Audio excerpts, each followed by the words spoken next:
Hello दोस्तों, स्वागत है आपका हमारे चैनल बायोवेदिक्स में। और आज हम लाए हैं आपके लिए एक और बेहद ज़रूरी वीडियो जिसमें हम बात करेंगे दोस्तों क्यों और कैसे बढ़ती है हमारी ब्लड शुगर। जी हाँ दोस्तों, आज के वीडियो में हम जानेंगे कि ब्लड शुगर बढ़ने का असली कारण क्या है और क्यों हम इस बीमारी की चपेट में आसानी से आ जाते हैं।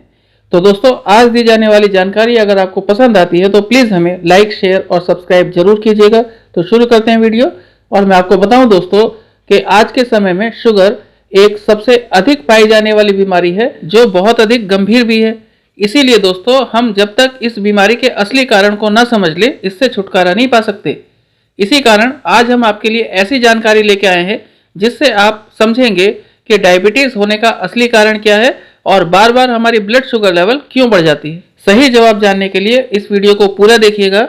और बात करें कि क्यों बढ़ती है हमारी ब्लड शुगर, तो आप समझिए दोस्तों कि सामान्य तौर पर ब्लड शुगर बढ़ने के 10 बड़े कारण हैं जिनकी डिटेल हम आज आपको देने वाले हैं। दोस्तों, अगर आप इन कारणों को अच्छे से समझेंगे और उन पर काबू पाएंगे तो निश्चित रूप से आपकी ब्लड शुगर जो है वो कंट्रोल में आएगी और आप डायबिटीज से छुटकारा भी ले पाएंगे।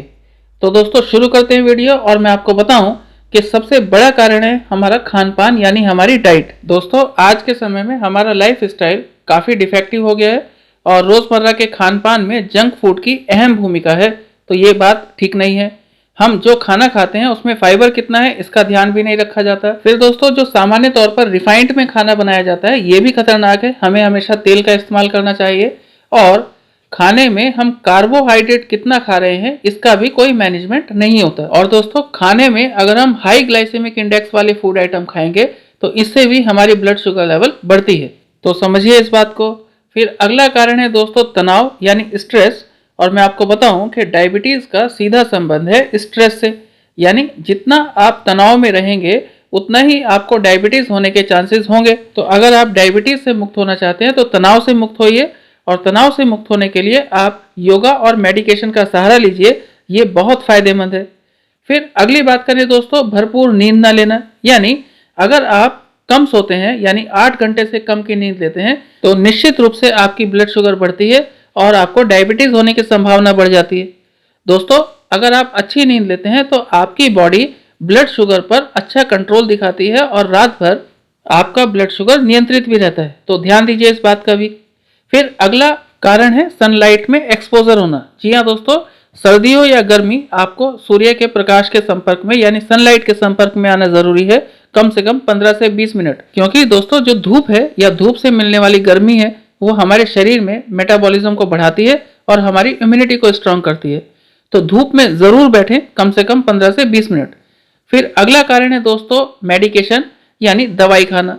मैं आपको बताऊं कि दवाई चाहे कोई भी हो उसका साइड इफेक्ट जरूर रहता है, खासकर एलोपैथी में। तो फिर आप अगर हार्ट की दवाई खा रहे हैं या दर्द की खा रहे हैं, खांसी की, कोल्ड की या फिर हल्के से सिर दर्द की, तो ये सारी दवाइयाँ कहीं ना कहीं आपके ब्लड शुगर लेवल को बढ़ाती हैं दोस्तों।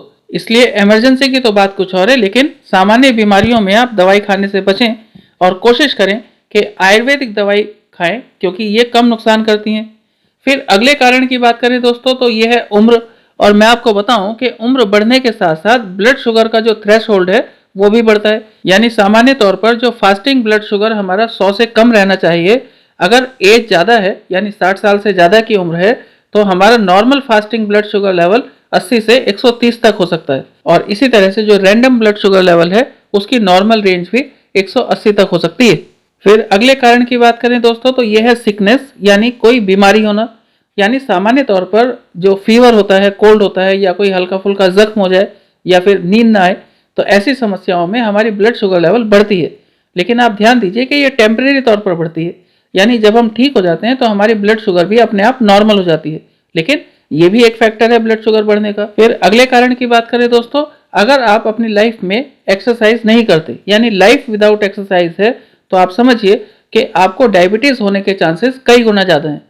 और आप यकीन मानिए कि अगर आप एक्सरसाइज बिल्कुल नहीं करते हैं तो एक ना एक दिन आप डायबिटीज़ की चपेट में आ ही जाएंगे। तो जरूर एक्सरसाइज कीजिए, रेगुलर एक्सरसाइज कीजिए। फिर अगले कारण की बात करें दोस्तों तो ये है स्मोकिंग एंड ड्रिंकिंग। जी हाँ दोस्तों, अगर आप धूम्रपान करते हैं या अल्कोहल कंज्यूम करते हैं तो दोनों ही कहीं ना कहीं आपके ब्लड शुगर लेवल को बढ़ाते हैं।